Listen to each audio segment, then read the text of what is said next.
Olá, meus queridos amigos, sejam todos bem-vindos a mais um trabalho da Associação Espírita Caridade.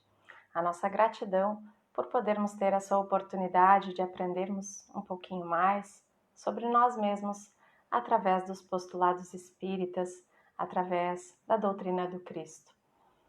Vocês que nos acompanham pelas redes sociais, Facebook, YouTube, por onde você estiver olhando esse vídeo, saiba que nesse momento, pela nossa conexão vibratória de buscarmos algo que nos leve a refletir sobre a verdadeira vida, sobre a vida espiritual, sobre as questões espirituais, já estamos recebendo no nosso ambiente doméstico, no trabalho, no trem, onde estivermos acompanhando este trabalho, já estamos recebendo o auxílio invisível dos nossos amigos do plano espiritual, a nos restaurar as energias, nos auxiliar incutindo pensamentos bons, orientando, dando boas intuições na solução das nossas realizações diárias, das nossas atividades, das tarefas que temos.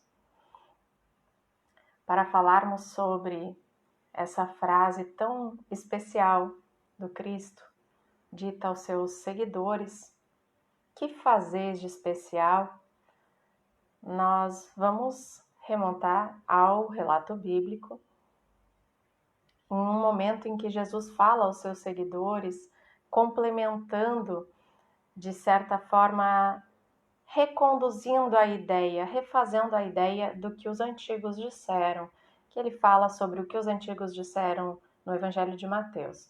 O que os antigos disseram sobre o homicídio, sobre o adultério, sobre a vingança, e o último ponto que ele comenta é sobre o amor ao próximo. E Jesus diz no Evangelho de Mateus, pedimos a permissão dos manos para fazer essa pequena leitura, buscando ser fiel ao texto, no Evangelho de Mateus, capítulo 5, versículo 47, mais precisamente, mas ele começa ali no 43. Ouvistes o que foi dito: amarás o teu próximo e odiarás o teu inimigo. Isso o que os antigos diziam, né? Eu, porém, vos digo: amai os vossos inimigos e orai pelos que vos perseguem, para que vos torneis filhos do vosso Pai Celeste, porque ele faz nascer o seu sol sobre os maus e os bons, e vir chuvas sobre os justos e os injustos. Porque se amardes os que vos amam, que recompensa tendes? Não fazem os publicanos também o mesmo? E se saudardes somente os vossos irmãos, que fazeis demais? Não fazem os gentios também o mesmo?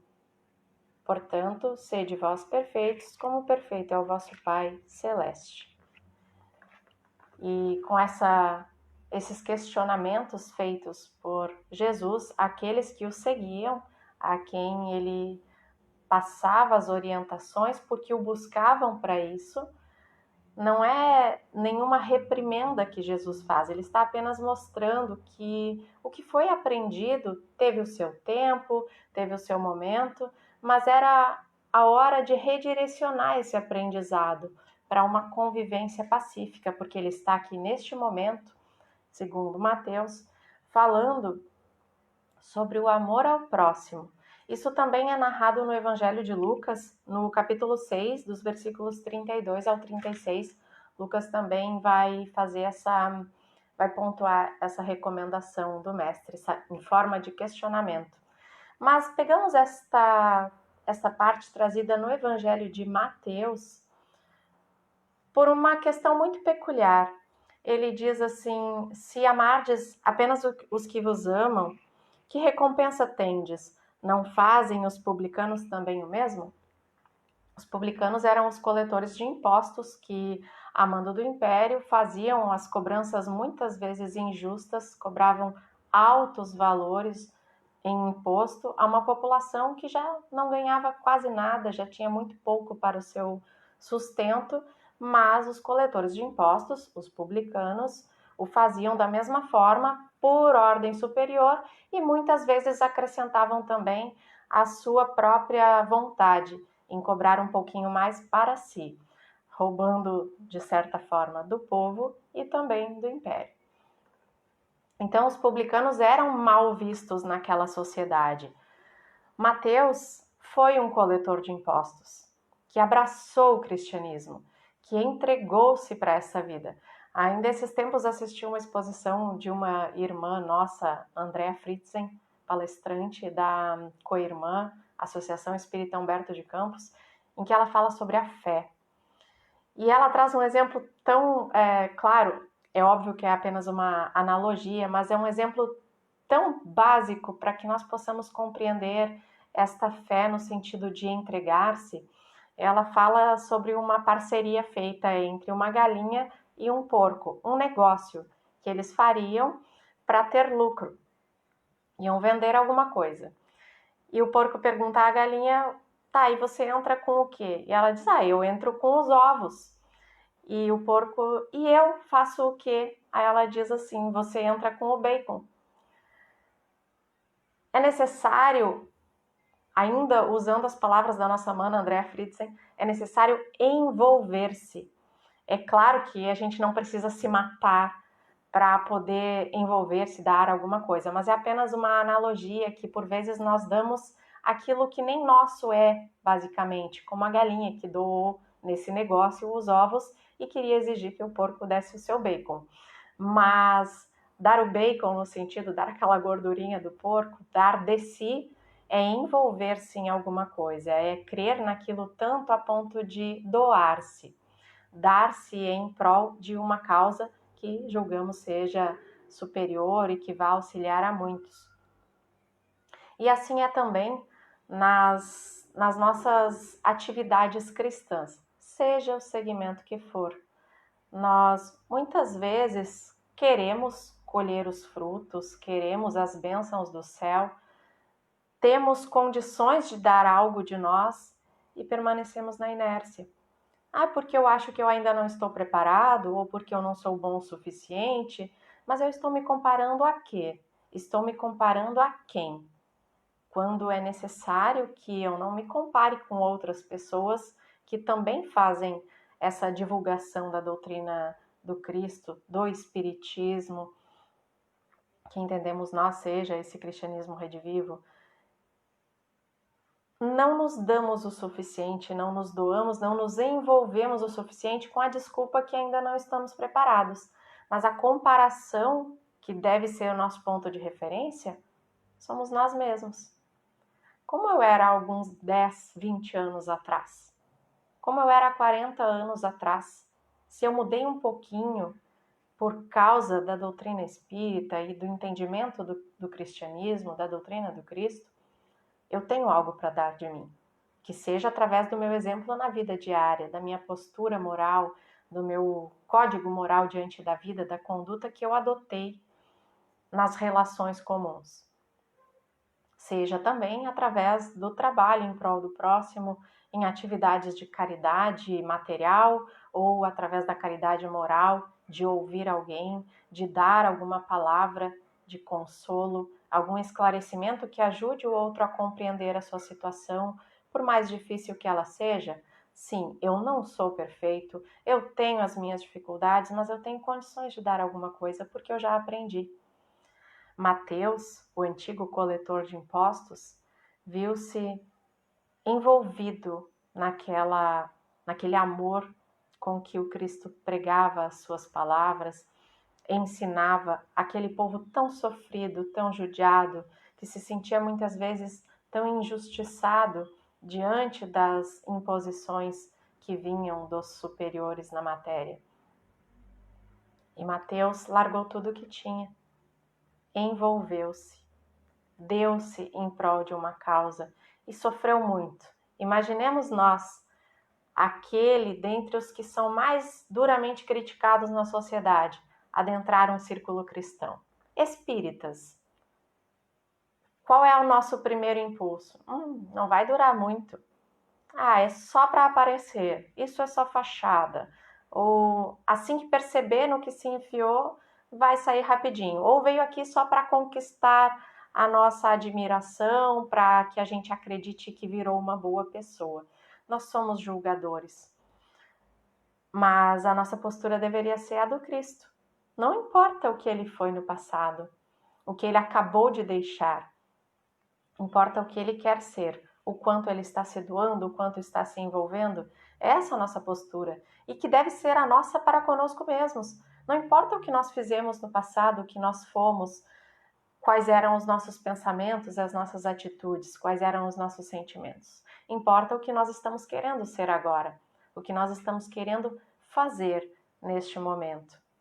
Assim como os publicanos da época eram mal vistos, hoje temos muitas pessoas que, pelo nosso julgamento, muitas vezes equivocado, são mal vistas, mal faladas, mal interpretadas e repassado assim para os outros, gerando falatórios, situações que não são bacanas. E aí voltamos àquela pergunta do Cristo: que fazeis a mais do que os outros, enquanto cristãos? Nós, enquanto espíritas, que fazeis a mais? E Emmanuel traz no livro Vinha de Luz, que é um dos livros da coleção Fonte Viva, ele vai trazer no capítulo 60, pedi licença também para fazer mais uma leiturinha, no capítulo 60 do livro Vinha de Luz, Emmanuel vai comentar esta passagem evangélica do Evangelho de Mateus, capítulo 5, versículo 27, versículo 47, perdão, que fazeis de especial? E ele diz assim, basicamente são vários apontamentos que ele faz, né? Em verdade, os espíritas, ele está falando dos espíritas, sabem que a vida prossegue vitoriosa além do túmulo, além da morte, que se encontram na escola temporária da Terra, em favor da iluminação espiritual que lhes é necessária, que o corpo carnal é simples vestimenta a desgastar-se a cada dia, que os trabalhos e desgostos do mundo são recursos educativos. Enfim, ele vai listando uma série de questões que são de conhecimento dos espíritas, mas que ainda assim, que fazemos nós de especial?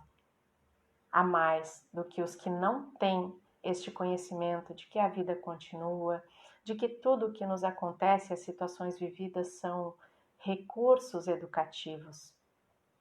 Que fazemos nós diante dessa informação? Nós que sabemos que estamos no lar que deveríamos estar, junto àquelas pessoas com as quais temos algum tipo de reajustamento a promover ou estreitamento de laços afetivos a fazer, que fazemos nós de especial na convivência diária com aqueles nossos amigos, colegas do ambiente de trabalho, com os nossos irmãos em doutrina espírita? Que fazemos nós? Muitas vezes nada além de julgar, porque achamos que colocamos o nosso pedestal ali, onde é ali que aquela pessoa deve chegar. Se ela está ainda na base do pedestal tentando subir e tropeça, nós dizemos: não é digna disso. Quem somos nós para julgar? Que fazemos nós de especial para dizer que somos melhores do que alguém, ou que aquela pessoa ou aquelas pessoas não deveriam estar ali ou não vão poder seguir?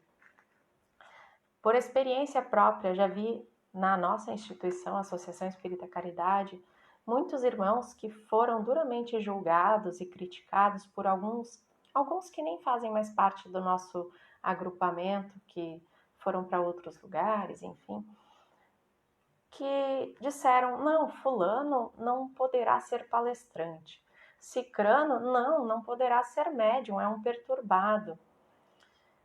E passado o tempo, a olhos vistos, o que não poderia ser um palestrante mostra-se pela sua conduta moral um excelente expositor, que fala com o coração e traz conhecimentos doutrinários que nos tocam a alma, que nos fazem olhar de olhos vidrados, não querendo parar de assistir, aprendendo, bebendo daquela fonte produtiva.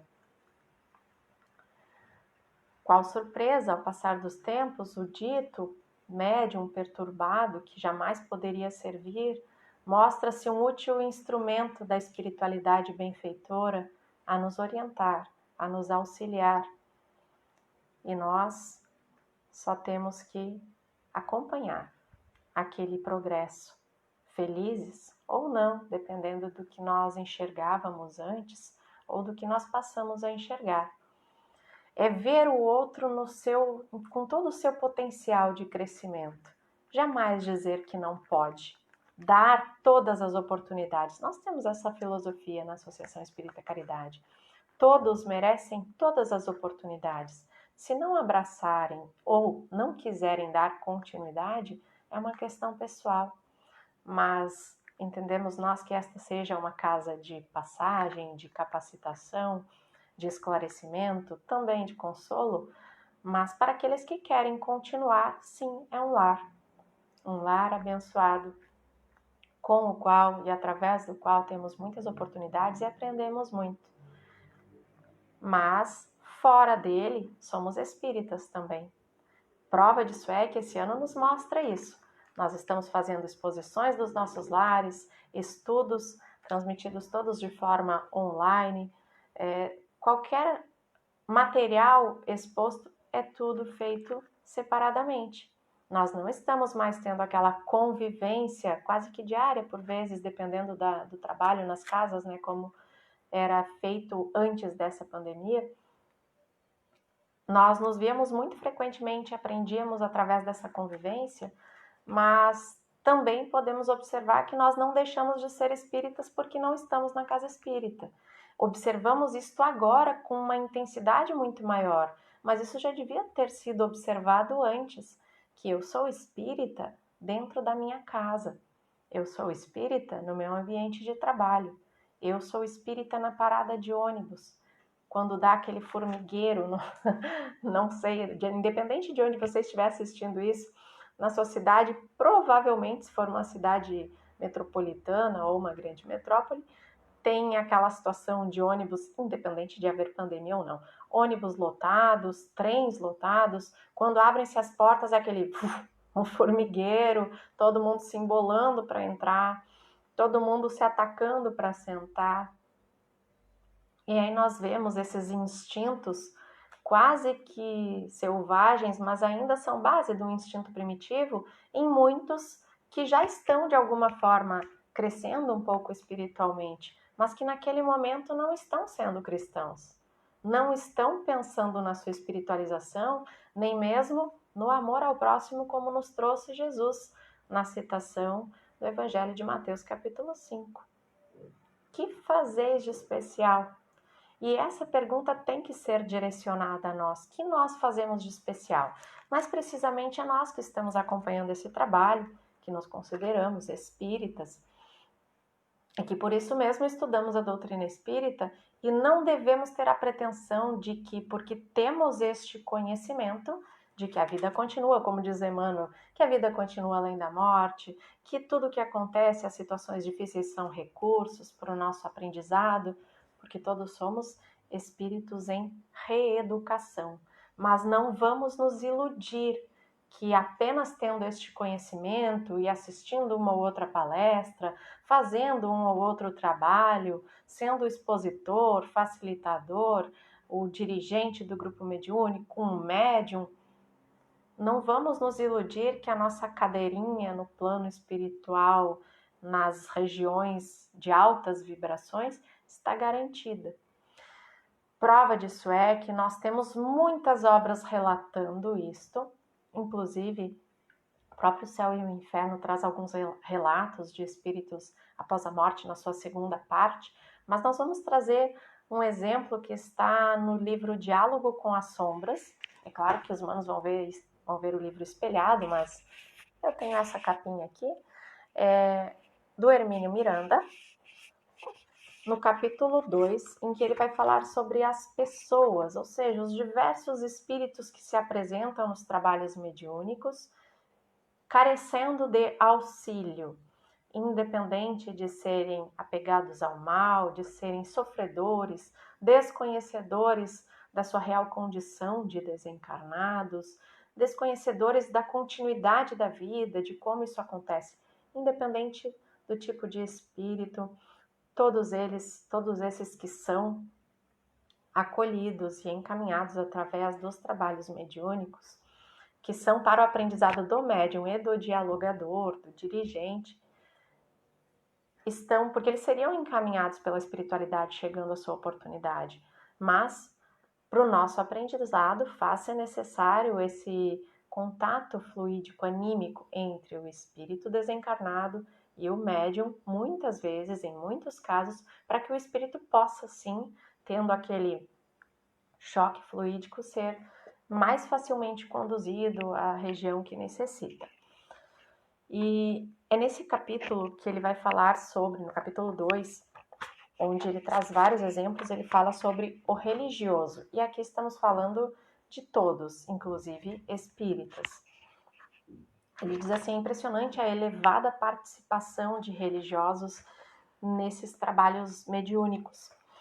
E ele diz assim, apresentam-se quase sempre como zelosos trabalhadores do Cristo, empenhados na defesa da sua igreja ou crença a qual abraçaram, são argutos e inteligentes, agressivos, violentos, orgulhosos, impiedosos e arrogantes.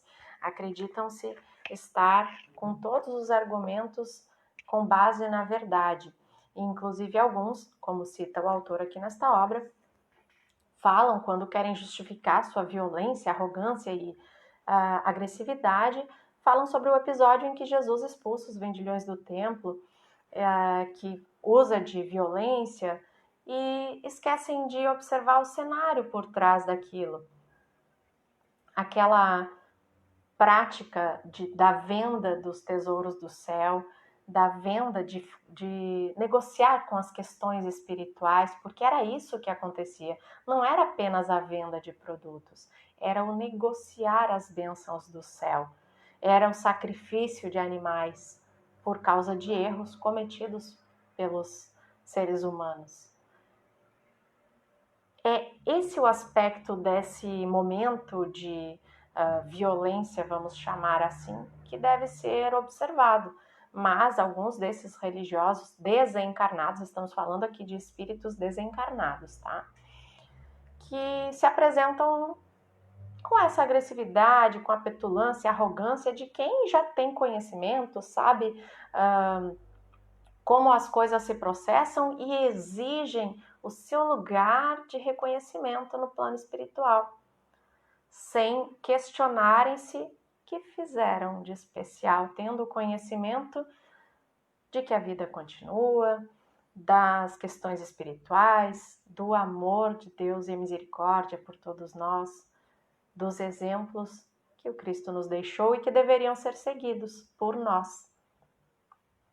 Muitos espíritas se apresentam nestes trabalhos, muitos espíritos desencarnados, que durante a encarnação professaram a doutrina espírita, apresentam-se desta forma, exigindo o seu lugar, dizendo que tinham conhecimento, mas cadê a prática? Muitas vezes é essa a questão. É claro que, se nós formos destrinchar o Evangelho segundo o Espiritismo, obra em que Allan Kardec reuniu toda a parte moral do ensinamento de Jesus, se nós destrincharmos toda esta obra e não aplicarmos a metade, nós estamos deixando a desejar para nós mesmos. Lembremos, nós não estamos seguindo o Cristo e servindo o Cristo por intermédio da doutrina espírita. Nós estamos aprendendo a viver cristãmente. Estamos aprendendo a fazer algo a mais com aquilo que nos foi permitido nessa existência ter acesso e nos envolvermos nestes trabalhos voltados ao bem. Nós não auxiliamos uma casa, nós não auxiliamos os espíritos, nós nos auxiliamos através do trabalho permitido, facultado nesta casa, nos lares em que nós estamos inseridos, nos lares cristãos nos quais estamos inseridos. Nós não estamos lá porque ajudamos, porque somos os portadores das bênçãos. Nós somos intermediários dos portadores das bênçãos. Se bem compreendermos elas e a forma de distribuição. O que é a forma de distribuição das bênçãos? A forma de distribuição das bênçãos não compete a nós definirmos como e para quem serão distribuídas. Prova disso é que pode um assassino nos pedir uma prece e nós vamos fazer com o mesmo amor do que aquele que perdeu seu filho por intermédio das mãos daquele assassino. Nós vamos elevar os mesmos sentimentos de amor. Nós não vamos ser coniventes com os erros. É isso que nós temos que entender. A forma de distribuição das bênçãos não condiz ao nosso julgamento, não compete ao nosso julgamento em relação a quem praticou os erros, os crimes, os delitos, ou quem momentaneamente é tido como vítima. Nós somos os repassadores. Tivemos a intuição, observemos, como disse Jesus, como nos diz Kardec, não acrediteis em todos os espíritos, mas provai se os espíritos são de Deus. Ou seja, não vamos acreditar em todos aqueles que nos trazem muitas informações da espiritualidade, dizem ser certeiros os seus apontamentos, mas vamos observar uma coisa. Para nós sabermos se aquilo é bom, útil e proveitoso, e se, principalmente se é verdadeiro, porque o que é verdadeiro na luz também é verdadeiro na escuridão, certo? O ponto para saber se algo é bom é pensar: isso faz bem para mim? Ok, faz. Vai fazer bem para aqueles que me rodeiam? Talvez não. Então, isso não é verdadeiro, porque o que é verdadeiro, tanto na luz como na escuridão, vai auxiliar a maioria das pessoas, mesmo que eu seja o prejudicado. Os espíritas que nos acompanham nesse momento e que já se envolveram em alguns trabalhos, já estão envolvidos em alguns trabalhos espirituais, mediúnicos, basta que questionem-se: quantos de nós já recebemos orientações para os lares espíritas aos quais estamos associados e que alguns detalhes daquela orientação prejudicaria a nossa rotina pessoal, material, em família, no trabalho, muitas vezes, mas mesmo assim levamos adiante, porque foi uma orientação dos benfeitores. Quando, através de nós, um exemplo apenas, né? Quando algo é bom e útil e deve ser aplicado, é quando aquilo vai beneficiar o maior número de pessoas, independente de se aquele que traz a informação será beneficiado ou não. Entendemos isso, essa questão da entrega, do envolvimento, de fazer algo mais com aquilo que aprendemos, deixar um pouco de lado o nosso egoísmo, porque ele é um instinto. O egoísmo, ele não é, na essência, não é mal. Embora nós tenhamos, através da doutrina espírita, que o egoísmo, ao lado do orgulho, é a grande chaga da humanidade, a grande ferida moral que nos adoece a cada dia e que nós tentamos balsamizar, nos curar dessa doença moral. Na raiz, não o egoísmo como consolidado, como atualmente nós vemos, mas na raiz, a base do egoísmo faz parte do instinto de conservação, de sobrevivência, de eu me manter vivo. Mas é só isso. Passou disso, é egocentrismo, é eu querer ser melhor que o outro, ter mais do que o outro, ou eu ter e o outro não ter, e aí se mistura muito com o orgulho também. Eu enxergar que eu preciso me deixar um pouco de lado, não é me largar, me descuidar, porque eu vou entrando por um caminho mais perigoso, por vias de descuido pessoal, de descuido íntimo. Não é essa a questão. É eu deixar um pouco aquilo que me é supérfluo, tanto materialmente, como para as questões de rotina familiar, de trabalho, de estudos, doar um pouquinho desse tempo em prol do próximo, que seja através de uma oração, fazendo preces e irradiações a todos aqueles nossos irmãos em humanidade que sofrem nos dois planos, material e espiritual, porque hoje estamos aqui no plano material, encarnados. Hoje mesmo podemos não estar mais. E aí, que fizemos nós de especial? Muita paz a todos os nossos irmãos, que nós possamos refletir um pouquinho mais sobre nós mesmos através dessas atitudes cristãs que nos são indicadas.